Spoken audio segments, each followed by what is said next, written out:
లాగా అల్లటప్ప స్కీమ్ కాదండి. నిర్మలా సీతారామన్ గారు స్వయంగా ఫైనాన్స్ మినిస్టర్ గారు అనౌన్స్ చేశారు.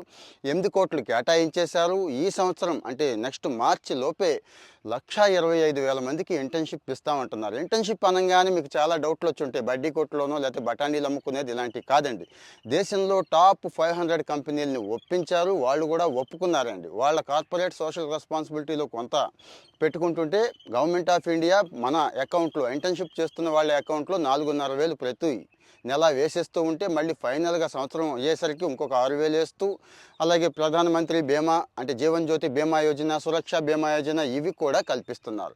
ఈ అక్టోబర్ 12 నుంచి 25 దాకే విండో పీరియడ్ ఉంది. అప్లై చేసుకుంటే 26ని అనౌన్స్ చేస్తారు. ఒకళ్ళిద్దరికి కాదు, ఎంతమంది అంటే అంతమంది అప్లై చేసుకోవచ్చు. అయితే ఇక్కడ ఐఐటీలు ఐఐఎంలు చదివిన వాళ్ళు కాకుండా ప్రొఫెషనల్స్ కాకుండా 10th క్లాస్ ఇంటర్మీడియట్ డిప్లొమో అన్ని రకాల డిగ్రీల వాళ్ళకి అవకాశం ఉంది. పూర్తి డీటెయిల్స్ యూట్యూబ్ వీడియోలు ఇస్తున్నాను, బయోలో లింక్ ఉంది.